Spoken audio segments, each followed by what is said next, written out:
해당 내용입니다.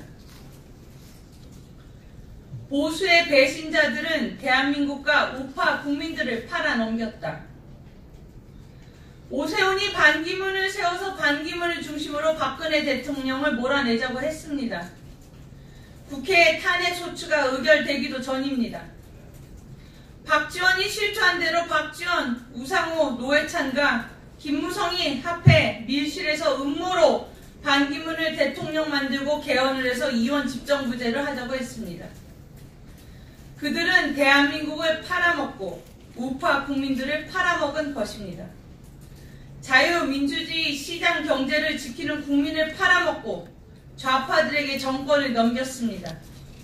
이 배신자 역적들과 어떻게 정치를 같이 할 수 있겠습니까? 대한민국당이 이렇게 힘들게 투쟁하는 것은 대한민국의 진실과 정의를 세우기 위한 것입니다. 대한민국당에 있는 분들이 무슨 정치적 욕심이 있습니까? 이 진실과 정의를 세워야 합니다. 대한민국은 거짓과 불의의 나라가 되고 대한민국을 팔아먹은 역적들이 충신이 되기 때문에 우리는 투쟁을 하는 것입니다. 2016년의 상황을 봐야 합니다.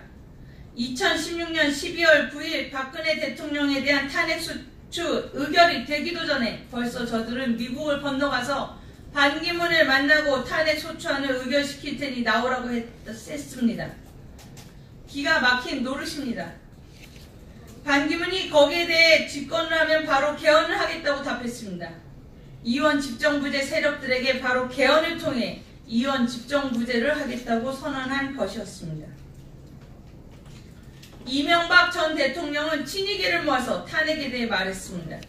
1월 1일에 박근혜 대통령이 기자들에게 회견을 하는 시점에 이명박 전 대통령이 탈당하겠다고 했습니다. 보수들이 박근혜 대통령을 코너로 몰은 것입니다.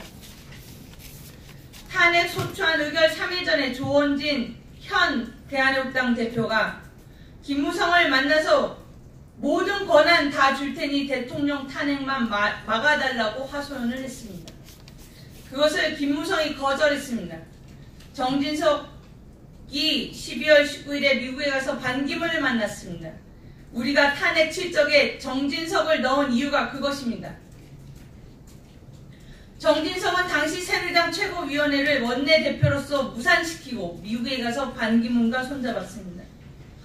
대통령이 살아계시고 3월 10일에 헌재에서 의결하려 하는데 그들은 반기문을 만나 이원 집정부제 거래를 한 것입니다.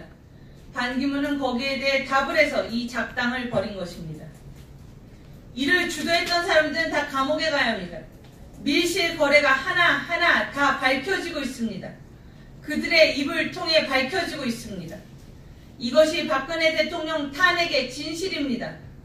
좌파들이, 친북주의자들이, 종북 세력들이, 주사파들이, 민노총이, 통진당 아루 세력들이, 전교조가 아무리 박근혜 대통령을 끌어내리려고 했어도 이 배신자들이 없었으면 박근혜 대통령은 탄핵이 안 되는 것이었습니다. 이 배신자들이 국가와 민족을 위해 배신한 것이 아닙니다. 그들이 하고자 하는 이원 집정부제를 통해서 김무성이 수상을 하고 유승민이 수상을 하고 박지원도 수상을 하고 홍석현도 수상을 하려고 했습니다. 이렇게 자기 정치를 위해 대한민국을 팔아먹은 사람들입니다. 어떻게 이런 사람들과 정치를 함께 할 수 있습니까?